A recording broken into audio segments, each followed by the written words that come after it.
समुद्र के नीचे बिछा एक इनविजिबल हाईवे जिस पर हम रोजाना गुजरते हैं, लेकिन कभी देखा नहीं, कभी सोचा है अगर ये केबल डैमेज हो जाए तो इसको रिपेयर कैसे किया जाता है। और सबसे बड़ी बात, समुद्र के बीच हजारों किलोमीटर लंबी केबल कहां से डैमेज हुई है, ये कैसे पता चलता है। जो सवाल आपके दिमाग में घूम रहे हैं, उनका जवाब आपको इस वीडियो में मिलने वाला है। ये वो सच है जो हर कोई नहीं जानता, और अगर इसके बिना दुनिया चलानी पड़े तो सब कुछ बंद हो जाएगा। दुनिया का 99% इंटरनेट ट्रैफिक इन्हीं अंडरसी केबल्स के जरिए होता है। आज की तारीख में दुनिया भर में लगभग 493 सबमरीन केबल्स बिछी हुई हैं, जिनकी टोटल लेंथ 14 लाख किलोमीटर से भी ज्यादा है। आप सोचिए, इतनी ज्यादा केबल है कि अगर इसे सोलर सिस्टम के प्लैनेट्स के इर्द गिर्द लपेट दिया जाए तो भी केबल बचा लेंगे। ये दुनिया के सभी कॉन्टिनेंट्स को जोड़ती हैं और डेटा ट्रांसफर का बैकबोन है। पर क्या आपको पता है, ये केबल इतनी ज्यादा गहराई पे बिछी होती है कि वहां का प्रेशर 5300 kg पर स्क्वायर इंच होता है। ये ऐसा है जैसे आपकी छोटी उंगली पर एक अफ्रीकन हाथी खड़ा हो। इतना ज्यादा प्रेशर होने के बावजूद ये केबल्स डैमेज से कैसे सर्वाइव करती हैं, और अगर डैमेज हो जाए तो रिपेयर कैसे होती हैं, ये सब आपको आज पता चलेगा।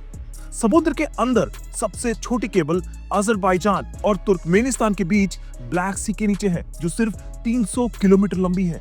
वही दुनिया की सबसे बड़ी केबल मारिया केबल है, जो 6600 किलोमीटर लंबी है। ये अमेरिका के वर्जीनिया बीच से स्पेन के बिलबाओ तक बिछी हुई है। इनका इंस्टॉलेशन प्रोसेस काफी कॉम्प्लेक्स होता है, और 1 किलोमीटर सबमरीन केबल बिछाने का कॉस्ट 25 लाख US तक हो सकता है। सोचिए, इतने बड़े प्रोजेक्ट का टोटल कॉस्ट कितना होगा। आप सोच रहे होंगे, जब सैटेलाइट टेक्नोलॉजी अवेलेबल है तो समुद्र के अंदर इतनी महंगी केबल्स बिछाने की जरूरत क्यों? जवाब है स्पीड और कैपेसिटी। एक सबमरीन केबल एक साथ 8 करोड़ लोगों को 4K मूवीज स्ट्रीम करने की फैसिलिटी दे सकती है, जबकि एक सैटेलाइट सिर्फ 24,000 लोगों को ये एक्सपीरियंस दे सकती है।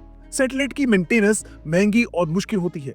अगर सैटेलाइट फेल हो जाए तो उसे रिप्लेस करने का कॉस्ट 40 करोड़ US हो सकता है, जबकि सबमरीन केबल्स रिलेटिवली सस्ती और रिलायबल होती हैं। लेकिन अगर ये केबल कट जाए तो केबल के डैमेज होने पर रिपेयर कैसे होती है? पहला स्टेप है डैमेज स्पॉट को पिन पॉइंट करना। सबमरीन केबल के दोनों एंड पॉइंट्स पर डेटा सेंटर्स होते हैं, जो 24/7 केबल की एक्टिविटी मॉनिटर करते हैं। जैसे ही डेटा ट्रांसफर रुकता है, OTDR optical time domain reflectometer की हेल्प ली जाती है। ये डिवाइस दोनों एंड से एक लाइट पल्स भेजता है, और जहां केबल डैमेज होती है वहां से पल्स वापस आ जाता है। लाइट पल्स की टाइमिंग और स्ट्रेंथ से यह पता लगाया जाता है कि केबल एग्जैक्टली कितने किलोमीटर के बाद डैमेज्ड है। डैमेज लोकेशन कंफर्म होने के बाद एक ROV रिमोटली ऑपरेटेड व्हीकल समुद्र के नीचे भेजा जाता है।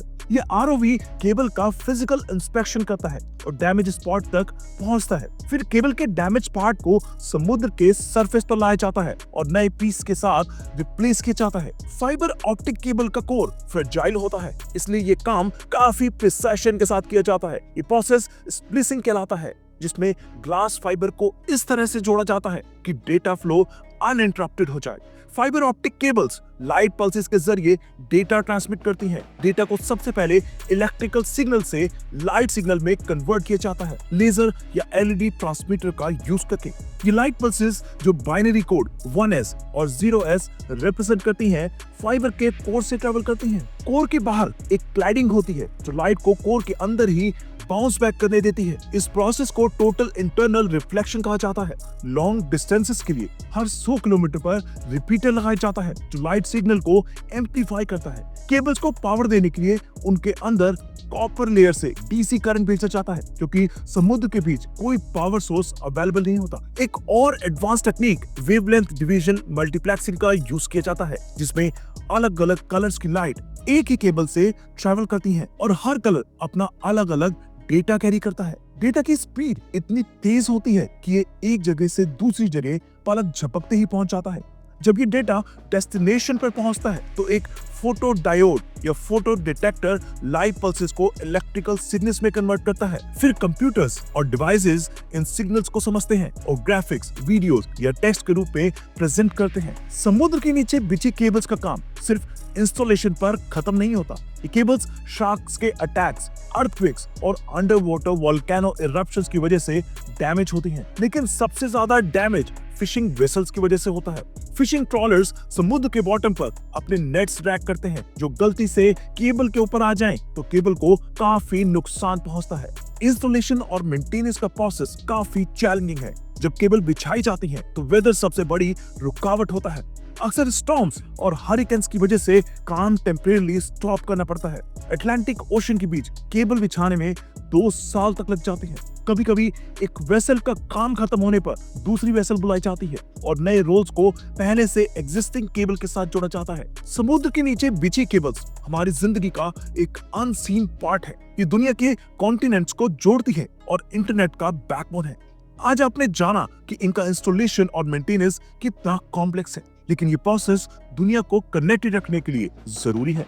अगर ये वीडियो आपको पसंद आई हो तो इसे लाइक और शेयर जरूर करें और हाँ, अपने कमेंट्स के जरिए हमें बताएं कि आपको इस टॉपिक पर और क्या जानना है। मिलते हैं अगली वीडियो में एक नए इंटरेस्टिंग फैक्ट के साथ।